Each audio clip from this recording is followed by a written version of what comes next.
либо соля развалилась, либо грунты попали. Ну, сейчас мы там подкопать. Для этого надо сделать подрядную организацию. Так.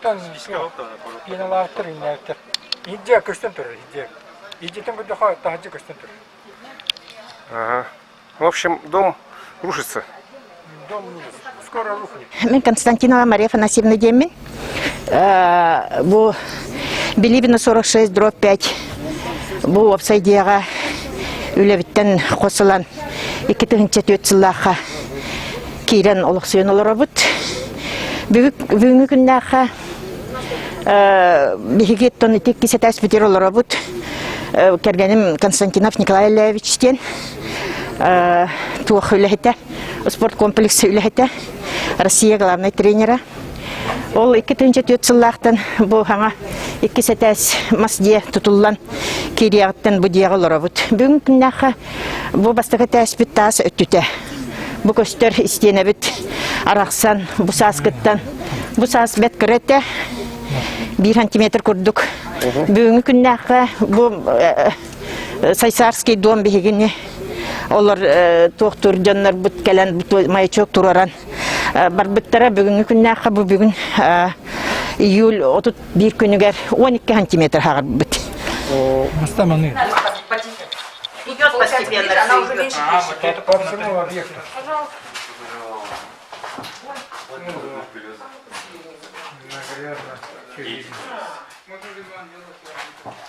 Там канализация иногда льется, и постоянно вот эта течка со второго была. Из-за этого со всех сторон стена такая стала.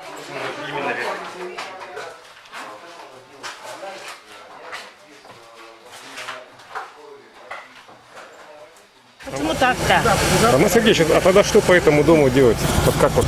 Первое, то, что должны сейчас сделать и что будет сделано буквально в ближайшее время, это восстановление работоспособности плитьев для распределения фундамента, чтобы дальше не допустить расширения трещин наружных ограждающих стенах.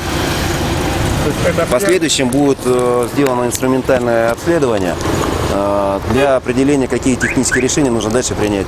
Это, скорее всего, работы, связанные с восстановлением фундамента, непосредственно свай.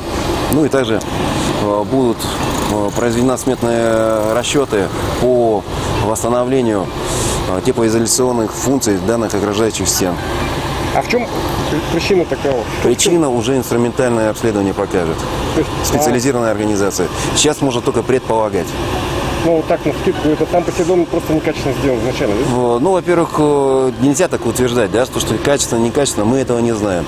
Во всяком случае, мы видим то, что визуально это проблемы с фундаментом, непосредственно проблемы со сваями, потому что ряд свай, видно то, что они разрушены и свою функцию, скорее всего, уже потеряли. Что именно с этой сваей, к сожалению, мы визуально его осмотреть не можем, потому что вокруг, как вы видите, насыпи земельные, соответственно, уже специализированная организация сделает все необходимые действия и даст нам уже заключение. Что, где, как и почему. А какие сроки? Сроки, как правило, инструментальное обследование делается в течение месяца. Что касается распределения нагрузки по фундаменту, это будет сделано в ближайшие 2-3 дня. А работа, например, начнется когда? Постараемся организовать, чтобы с завтрашнего утра уже приступили подрядные организации. Эта проблема еще с прошлого года началась. В этом году трещина, как вы видите, на данном углу расширилась. Маячки показывают, что идет расширение. После восстановления распределения непосредственно, восстановления клетьев, будут установлены новые маячки и будет продолжен мониторинг за ситуацией.